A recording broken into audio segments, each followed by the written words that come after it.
Let's talk about Star Trek. Is it 4? Yeah. Let's talk about Star Trek 4. As in Star Trek 4 in the Kelvin timeline. Yes, in the rebooted movies, Yes. which we know is a different timeline. I know there's like this whole like Prime, and then there's the Prime timeline, the Kelvin timeline. Look, the movies are Kelvin until told otherwise. And this movie will continue to be in the Kelvin universe. Right. This is a very strange. This whole thing has been very strange. The news that we're putting out right now specifically is that the film is going to be directed by WandaVision's Matt Shakman. Yeah, which by the way, out of all the new Disney Plus things, I think WandaVision was the most was the best put together TV show after Endgame and all that. And it had a little science fiction to it, comedy, action. There was some intrigue, mystery. I know everybody's talking about Loki right now, but I just think WandaVision was just better thought out. Well, let me tell you what happened, and let me tell you why this story really is not anything. I mean, okay, WandaVision, cool, director, great. Is this director any better than Noah Hawley, who does Fargo? No. And that's who was on this project previously was Noah Hawley. He was going to do Star Trek 4, but there were some things that were different. His Star Trek 4 was going to have new actors, right? So it was going to be completely new actors. Right. It was going to be a lower budget film, and it was going to be less action, more cerebral, which a lot of Star Trek fans like. A lot of exposition. I can tell you a big difference before you continue there. Yeah. This guy also directed episodes of It's Always Sunny in Philadelphia, so he just automatically gets the win for me. He gets your win. I know. You love that show. Come on. There's some parts I like about it, but I don't want to go into Sunny right now. Sure. Okay, so here's the thing. So Noah Hawley gets told basically, okay, look, you're out. And what happened was, I'll tell you what happened. They realized at some point in the last 6 months or so, actually right around Christmas time, they realized if they're going to do a Star Trek 4 movie, they got to get Chris Pine and Zachary Quinto back. Listen, that's not been said. Nobody's come out and said that's what's going to happen. But I'm telling you guys, that's what's going to happen. Yeah. Okay, I'm telling you. And let me tell you why. I'm going to give you all the evidence here. This is not put out anyplace else. These actors are going to be back. At least most of them will be back. Right. Because they switched the director. So Noah wasn't, they didn't want to do Noah Hawley's movie. They decided they wanted to do another movie, right, with this new director. And guess what? Zachary Quinto would be happy to do another Star Trek movie. Yep. Recently came out. Chris Pine would be happy to do another Star Trek movie. Yeah. It's right? always that when every once in a while you see when actors don't want to do something, they're real weird about it. But then a director or a writer will completely change, and all of a sudden they're like, "Oh yeah, we're on board." So what we believe is happening here is that that Paramount has basically got rid of Noah Hawley, changed the script, went a completely whole new direction. And Noah Hawley says it looks like the studio wants to go completely whole new direction, which means that they realize they're going to be able to do this. And somewhere behind the scenes right now, it's happening. They're getting these actors together. And they're moving forward with the script with Chris Pine, with Zachary Quinto, and all these guys. Hopefully, we'll still get, our Bones back. But yeah. Oh, yeah. Let me tell you something. I know there's a ton of people that just they don't like the Kelvin universe. Here's the deal: the brilliant thing about the Kelvin universe is it doesn't mess with Star Trek. Right. It has nothing to do with the Star Trek that we, fawn over and analyze and break down canon for and all that. This is like just a fun, entertaining, have a good time Star Trek, and it's not connected. It's not connected. I mean, say what you will about J.J. Abrams, and I have plenty of negative things to say, but that guy had to know.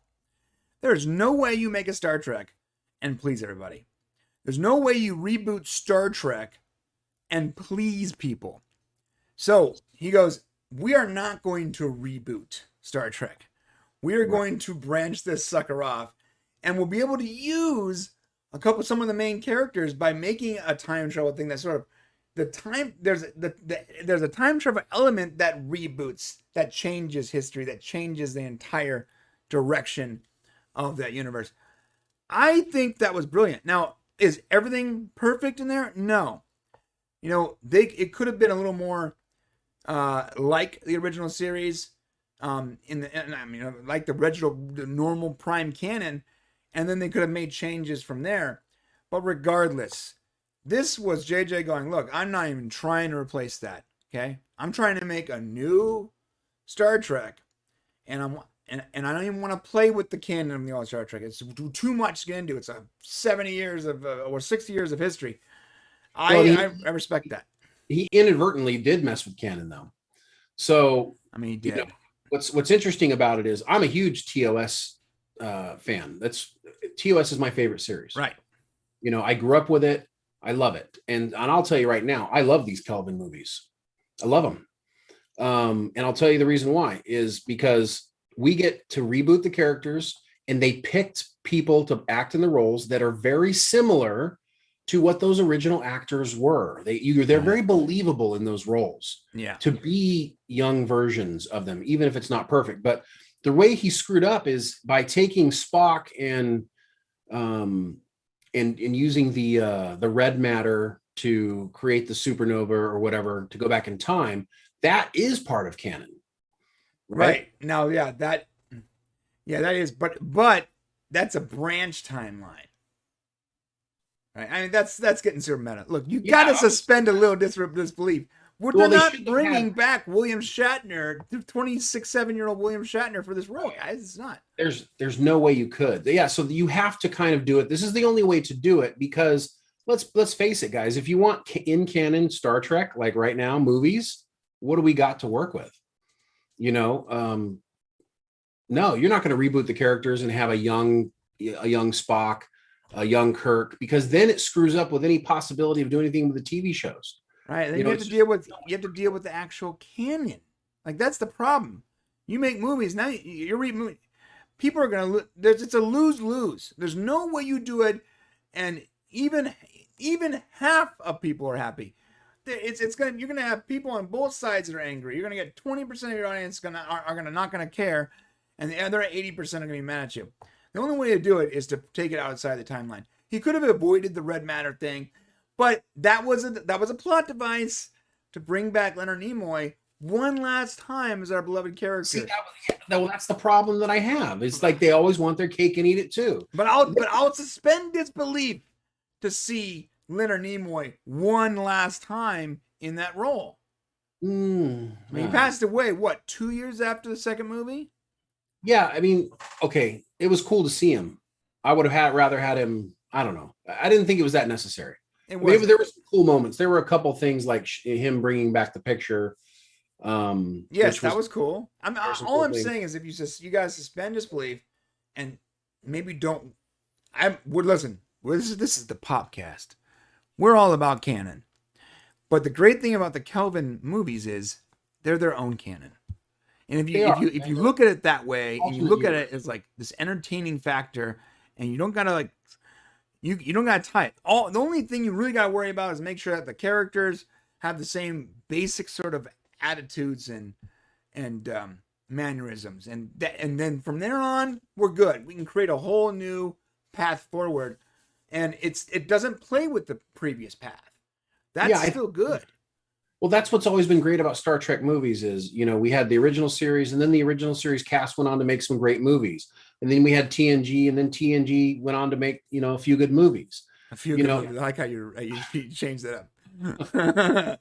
Okay. Well, out of the 5 TOS movies, like 4 were good, 3 were phenomenal, 1 was meh. Out of the TNG movies, 1 was good. All of the rest of them were meh. Man. Yeah, but you got them. But now what would you do? I mean, I would rather revisit the characters I love, that younger or reboot or whatever, than try to figure out what the heck's going on in the Star Trek universe with characters I don't even know or care about. Right. That's why I like the Kelvin, and I'm not going to apologize for it. But for this movie coming up, so this is going to be, it looks like a Kelvin movie. It looks like it's going to be basically number 4. You're likely going to see Chris Hemsworth in this one. The problem they had before was that Chris Pine and Chris Hemsworth, they wouldn't budge off of how much money they want. But I think with this new realignment with Paramount and CBS and everything, I think that they can afford to pay them. Yeah, one's the prince of DC movies and one's the prince of Marvel movies. They're gonna want some more money, guys. Yeah, I mean, and I just feel like they wouldn't have done this if it wasn't going to happen. Right. You know what I mean? They would have just gone in the direction they were already going. I mean, it was basically going to happen. Right. And so that they made this change. They went, all of a sudden they realized, okay, we can make this work. And so, mark my words here. I do believe in time, coming up here shortly, you're going to start hearing more about all of a sudden, oh, guess what? Chris Pine's back. Zachary Quinto's back. We're going to start seeing stuff like that. Maybe we'll get, Zoe Saldana maybe, or I keep drawing a blank on the Bones actor, who I love. Here's the deal. There's one thing too we got to bring up. Keith Urban, sorry. Is franchises that have a long history are extraordinarily valuable to studios because they have built-in fan bases, of course, but also extraordinarily hard to write for and to create movies and TV shows out of, because that history is always going to put you in a place of like, when we write, when we're writing something that's our opinion, it's very easy. Shane can write his opinion. When he's got to write a theory that's based on canon, it might take him weeks to go and double check and triple check every single source so that 15 comments into the video is not yelling at us because we mispronounced someone's name. Same concept on a much grander scale. Comics have been doing this for years. Comics have been around since the 50s, right? 40s even. But superhero comics, there's a reason why every 30 or 40 years there's some weird event that purposely sort of rewrites the history of that comic, and they'll make it an in-canon thing. Like for DC, it's the Crisis of Infinite Earths, where they literally just through a storyline they delete all timelines. Right. All the timelines have been destroyed. Going forward is this new timeline, the new 52. And then they do it again with Flashpoint. And that's DC. Marvel, the same thing. They're doing it right now, actively in Marvel, right now, in the movies, in the TV shows, right now with Loki. They're literally killing all the multiple versions of Marvel characters. They're purposely shrinking that down so they can sort of soft reboot with only the characters, with the characters that you already like. And they can control that. Oh, well, you like this character and that character and that character. Cool, we can get rid of all the stuff that people didn't like with a storyline and shrink that down and go forward. Because that's what happens when you have 40 years of story at some point. Well, we haven't done that with Star Trek or Star Wars, or you name the franchise has been going on for 50 years. Doctor Who.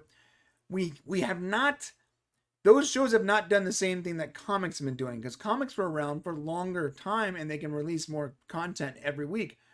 So this hasn't happened yet. JJ literally tried to do that sort of single-handedly with the Kelvin movies, and it, didn't work, but it did not work either. At some point as fans, we gotta sort of let the timeline collapse to sort of restart at some point in some way, as long as it makes sense. Yeah. Storyline. It's hard, but or we gotta end it and just make new stuff. We gotta just end Star Trek, because we're never gonna get to the point where the majority of people are happy. And right now, we're not even at the point where 50% of people are happy. We did a poll, we got thousands of responses where it was 70-something% of people were, even if they're watching, we're just generally unhappy with Star Trek, because it needs to be rebooted in some way. And you can use an in-canon story device to somehow reboot that. Well, I think JJ tried to do that and failed. So let's try it again, or let's. Well, the TV shows. I mean, I think you make a good point, but for the movies, maybe But for TV shows, it's just not necessary. I mean, TOS came in one Stardate time frame. Mm-hmm. Then Next Gen came in, so many decades later. Then Voyager a little later, and DS9 and Voyager, and then they decided they were going to go, okay, let's go back and look at Enterprise before. What's wrong with just kind of keep going? That was the mistake. And boom, please remember this moment next time we argue about prequels, Shane. Please. Oh, God, please. The mistake was that instead of continuing the timeline forward and continuing the story forward, the way look, say what you will about Doctor Who. It has plenty of problems. But it's constantly going forward. I know they move around history, but the storyline are going forward. And they've invented this device where this doctor can reboot his face so that the story can never end. And that's, I don't know if that was intentional or what, but it's genius. Whether the show is in a good place right now, that's not the point. The point is, as far as business is concerned, is you can continue that story for a long time.